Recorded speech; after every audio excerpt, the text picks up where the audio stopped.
अस्सलाम वालेकुम students. Causative verbs ये एक ऐसा टॉपिक है जो बहुत दफ़ा मैं डिफ़ाइन कर चुका हूँ, लेकिन ये इतना इम्पॉर्टेंट है और इतना कंफ्यूजिंग कह सकते हैं, इतना भी नहीं है लेकिन लोगों को लगता है इसको बार बार डिफ़ाइन करना पड़ता है। तो आज इसी टॉपिक को एक दफ़ा फिर डिफ़ाइन करूँगा। कॉजेटिव वर्ब में गेट। पहले तो देखिए कॉजेटिव क्या है। कॉजेटिव का लफ्ज़ काज से निकला है। जब एक सब्जेक्ट किसी दूसरे को आमादा करता है कि मेरी जगह तुम एक्ट करो, जैसे मैंने यहाँ पर लिखा है when a subject convinces another subject to perform an action, end पर आप ये भी लिख सकते हैं ऑन हिज बिहाफ, यानी कि एक सब्जेक्ट दूसरे को कहता है कि मेरी हेल्प के लिए तुम मेरा ये काम कर दो। ऐसी सूरत हाल में आप पॉजिटिव वर्ब इस्तेमाल करते हैं गेट का। फॉर एग्जांपल, एक तो ये कि मैं ख़त लिखता हूँ या मैं असाइनमेंट लिखता हूँ या मैं बुक लिखता हूँ, खुद लिखता हूँ अपने हाथ से, तो ठीक है। एक अगर मैं ये कहूँ कि जैसे मैंने लिखा मैं अपने दोस्त से असाइनमेंट बनवाता हूँ, अब मैं बनाता नहीं हूँ। अगर मैं कहूँ सिंपली मैं बनाता हूँ तो ये तो सिंपल बात है, लेकिन मैं कह रहा हूँ मैं अपने दोस्त से बनवाता हूँ, तो तब केस डिफरेंट हो जाएगा। जब आप खुद काम नहीं करते बल्कि दूसरे से करवाते हैं तो पॉजिटिव वर्ब वहाँ पर इस्तेमाल होता है गेट का। और इसमें यह भी देखना है कि आप उसको आप उसकी सर्विसेज इसलिए ले रहे हैं क्योंकि वो आपका कोई दोस्त या जानने वाला जो आपकी हेल्प करने के लिए कर रहा है, तो गेट का इस्तेमाल होगा। अब इंपॉर्टेंट पॉइंट है इसका स्ट्रक्चर क्या होगा। स्ट्रक्चर ये है, सबसे पहले सब्जेक्ट आएगा काम करने वाला, फिर जो गेट का इस्तेमाल होता है, फिर सेकंड पर्सन जिससे काम करवाया जा रहा है, और फिर इन्फिनेटिव। इन्फिनेटिव कहते हैं टू प्लस वर्ब की फर्स्ट फॉर्म, जैसे टू राइट, टू ईट। इस पर मेरा वीडियो लेक्चर अलग से मौजूद है, लेकिन अगर आपको नहीं भी पता आप इतना ज़हन में रखें टू प्लस वर्ब की फर्स्ट फॉर्म इन्फिनेटिव है बस।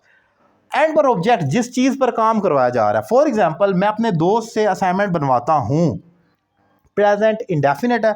सबसे पहले आई आ गया जो कि आपका सब्जेक्ट है, फिर गेट आ गया, फिर सेकंड पर्सन किससे काम करवाता है, my friend, I get my friend, और फिर टू राइट जो मैंने कहा टू प्लस वर्ब की फर्स्ट फॉर्म, और एंड पर आपका ऑब्जेक्ट आ जाएगा। तो आप देखें कि I get my friend to make my assignment, मैं अपने दोस्त को हासिल करता हूँ अपनी असाइनमेंट बनाने के लिए, या मैं अपने दोस्त से असाइनमेंट बनवाता हूँ। ये केस है पॉजिटिव वर्ब गेट का। इसमें यह भी हो सकता है अगर मैं कहूँ मैं असाइनमेंट बनवाता हूँ, मैं दूसरे दोस्त को निकाल ही दूँ, ये भी मुमकिन है।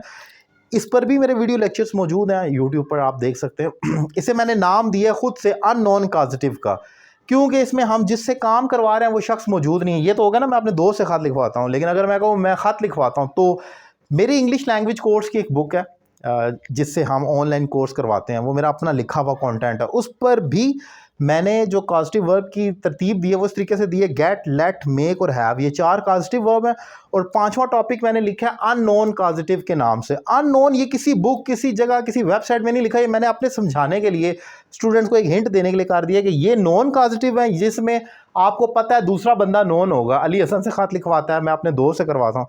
अननोन में जब आपको पता नहीं है किससे, मैं ख़त लिखवाता हूँ, मैं दरवाज़ा खुलवाता हूँ, मैं इम्तिहान पास करवाता हूँ, मैं गाड़ी चलवाता हूँ, किससे, कोई पता नहीं, उसे अननोन का नाम दे, तो उसका स्ट्रक्चर ये हो जाएगा। जैसे मैं अपने दोस्त से असाइनमेंट बनवाता हूँ, वो तो ये हो गया I get my friend to make my assignment. लेकिन मैं असाइनमेंट बनवाता हूँ तो I get my assignment made, या I get my assignment done, whatever, या I get my assignment completed. उसमें गेट माई कर आपने पास्ट पार्टिसिपल एडजेक्टिव का इस्तेमाल करना है। बहरहाल वो एक अलग से टॉपिक है, अगर आप वो देखना चाह रहे हैं तो यूट्यूब पर ही जाएँ और लिखें उसमें unknown positive verb Ali Raza Kazmi, आपको वो लेक्चर भी मिल जाएगा। तो आज का जो टॉपिक बहुत इंपॉर्टेंट था कि जब आप काम करते नहीं बल्कि करवाते हैं तो ये सिनेरियो बिल्डअप हो जाता है, उसमें गेट का इस्तेमाल करना होता है। ये एक इंपॉर्टेंट टॉपिक मैंने डिफाइन किया।